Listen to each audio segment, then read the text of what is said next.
Oi, pessoal, tudo bem? Espero que vocês estejam bem.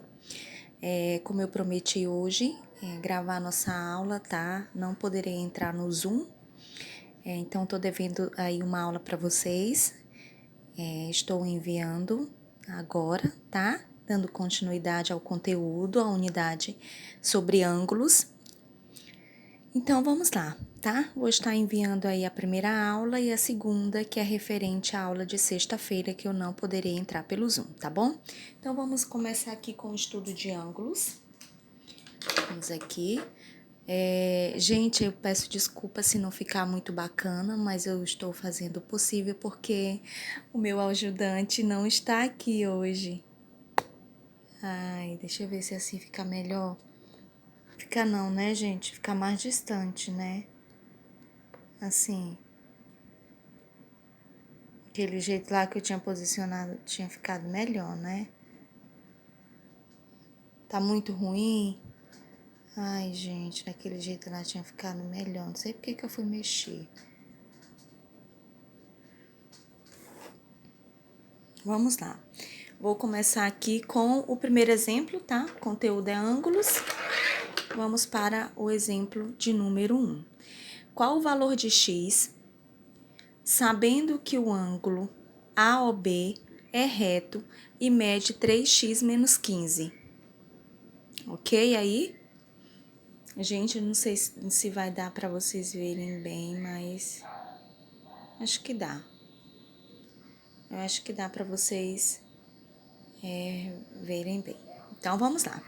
Ele disse que o ângulo AOB é reto, ou seja, ele aí tem que ser igual a 90 graus, né? A gente não tá focando bem aqui. O meu ajudante, gente, não... Meu ajudante não... Melhorou? Acho que melhorou. Não sei também, né?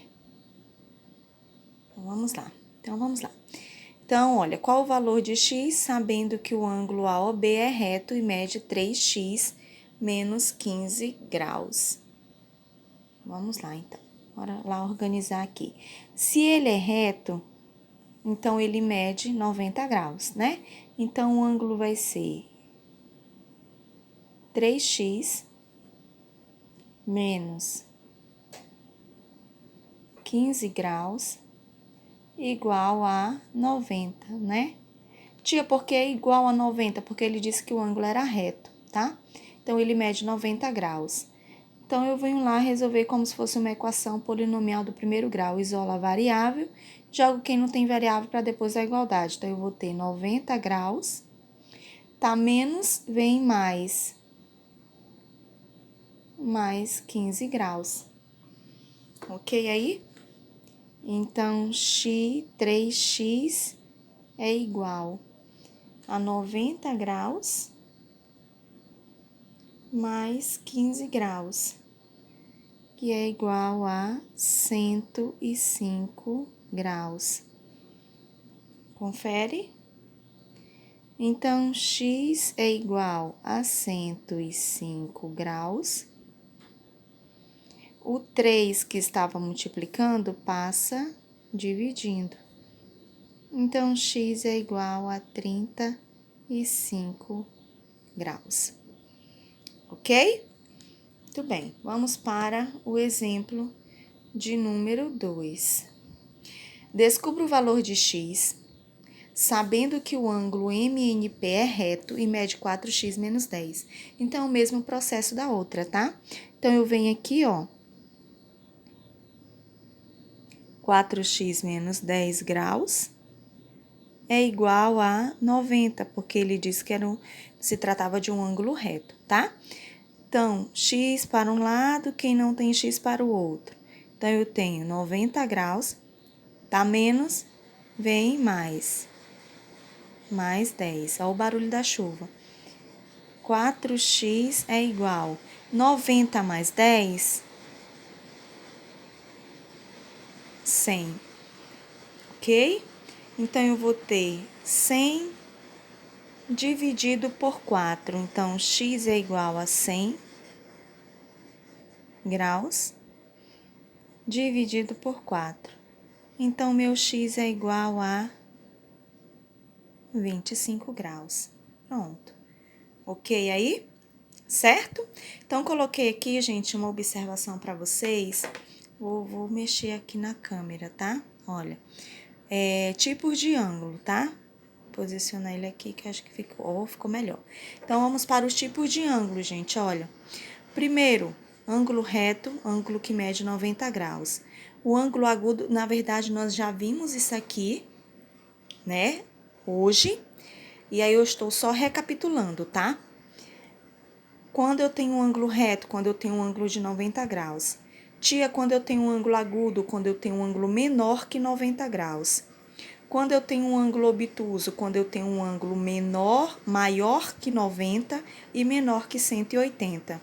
Quando eu tenho um ângulo raso, tia, quando eu tenho um ângulo de 180 graus. Quando eu tenho um ângulo nulo, quando eu tenho um ângulo de 0 graus, tá bom? Então, um ângulo reto mede 90, um ângulo agudo é menor que 90, o ângulo obtuso é maior que 90 e menor que 180, o ângulo raso mede exatamente 180 graus e o ângulo nulo mede 0 graus, ok? Então, vamos para o próximo ponto. Eu fiz no caderninho, gente, que é mais fácil para eu estar passando, tá bom? Vamos ver aqui, posicionar aqui. Meu ajudante me abandonou hoje. Depois eu ajeito melhor para vocês verem, tá bom?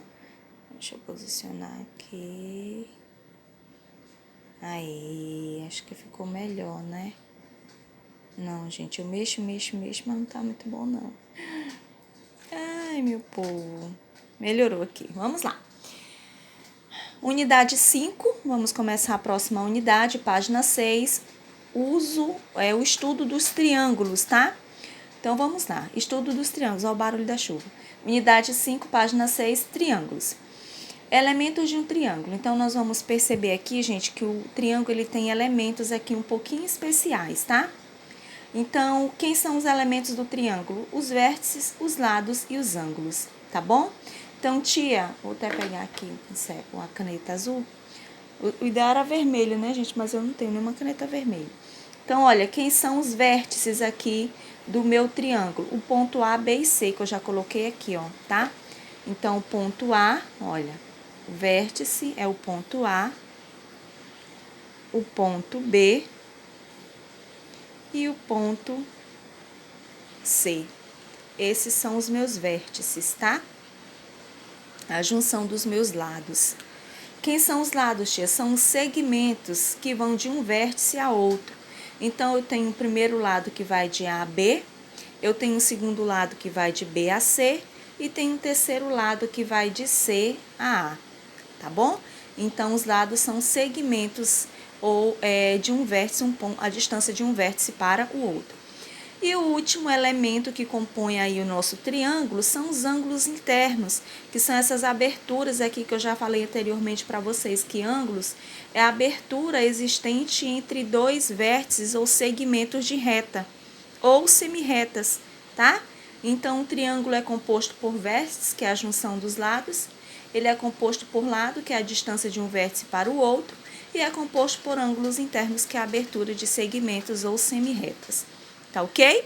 Vamos para o outro tópico aqui, gente. Gente, não tô gostando disso aqui.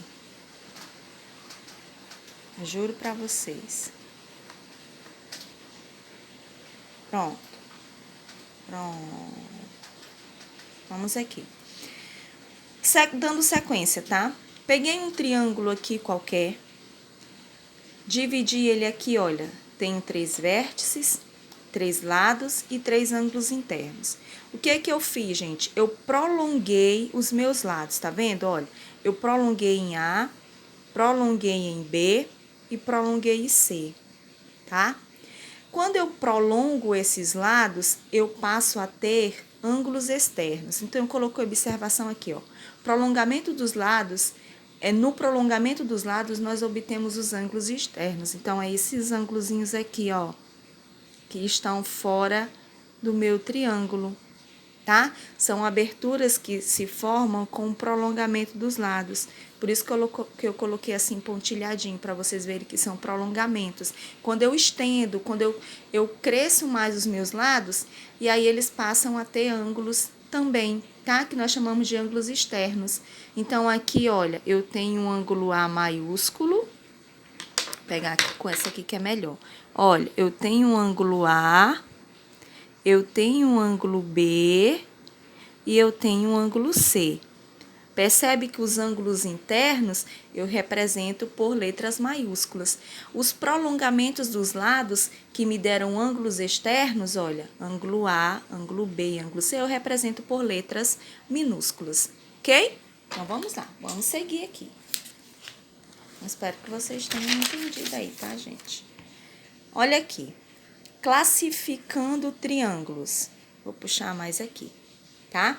De acordo com as medidas dos seus lados, eles podem ser de 3 tipos, tá, gente? Nós podemos encontrar aí os triângulos de 3 formas. O triângulo equilátero, olha, quando todos os seus lados são de mesma medida, ou seja, todos os seus lados são congruentes. Um triângulo isósceles, quando apenas 2 lados são congruentes, ou seja, apenas 2 lados possuem a mesma medida. E o triângulo escaleno, quando todos os seus lados têm medidas diferentes, tá? Então, o primeiro tipo de triângulo equilátero, todos os lados são iguais. Eu coloquei o exemplo aqui embaixo, gente, ó. Tá vendo aqui, ó? O triângulo equilátero, todos os lados são iguais. Esses 3 tracinhos assim, ó, um tracinho em cada lado, porque são todos os lados de mesma medida. Então, tem lados congruentes, tá? O segundo isósceles, apenas 2 lados são congruentes. Então, esses 2 lados, a medida desses 2 lados é diferente da base. O triângulo escaleno, os 3 lados são de medidas diferentes, tá? Então, esses é quanto ao lado, tá? Então, se eu for levar em consideração os lados dos meus triângulos, eles podem ser equiláteros, isósceles ou escaleno. Todos os lados iguais, 2 lados iguais, nenhum lado igual, tá? Nenhum lado de mesma medida. Tia, e quanto aos ângulos internos, tá? Lembra lá, ângulos internos, ó. Ângulos internos. Ângulos internos. Tia, e quanto aos ângulos internos, eles podem ser de que forma? Eles podem ser acutângulo, quando todos os seus ângulos internos são menores que 90. Ele pode ser obtusângulo, quando todos os seus ângulos internos forem maiores que 90 e menor que 180. E ele pode ser um triângulo retângulo aí, quando ele tiver um ângulo reto de 90 graus, tá bom? Então, deixa eu desenhar aqui mais ou menos para vocês, olha. Ó, vou desenhar aqui esse triângulo. Quando é que ele vai ser acutângulo, tia? Quando todos os seus ângulos internos forem menores que 90. Então, por exemplo, aqui eu tenho um ângulo de 30, aqui eu tenho um ângulo de 45 e aqui eu tenho um ângulo de 60. Então, todos os ângulos internos foram menores que 90. Então, ele é acutângulo, tá? Vamos ver o outro exemplo aqui, ó. Quando o meu triângulo é obtusângulo, tia? Quando seus ângulos internos forem maiores que 90. Então, aqui, ó, 95, aqui 100 e aqui 110, tá? São maiores que 90 e menores que 180. E quando é que ele é retângulo, tia? Quando eu tenho um ângulo reto, ou seja, um ângulo que vale exatamente 90 graus, ó. Ele é até diferente, assim, ó. Tá ok? Então, aqui é acutângulo, todos os ângulos menores que 90. Aqui é obtusângulo, todos os ângulos maiores que 90 e menores que 180. E aqui um triângulo retângulo, quando eu tenho um ângulo reto de 90 graus. Ok? Então, vamos lá. Porque hoje eu tô inspirada. Vamos lá, meu povo. Vou encerrar para o vídeo não ficar muito grande, porque eu já vou terminar aqui, tá, gente? Senão ele não vai carregar lá no YouTube, tá bom? Então, vou encerrando e vou voltar com a soma dos ângulos internos de um triângulo retângulo e o estudo do triângulo retângulo. Na verdade, a soma dos ângulos internos de qualquer triângulo, seja ele escaleno, isósceles ou equilátero, e o estudo do triângulo retângulo, que é aquele triângulo que possui um ângulo reto de 90 graus.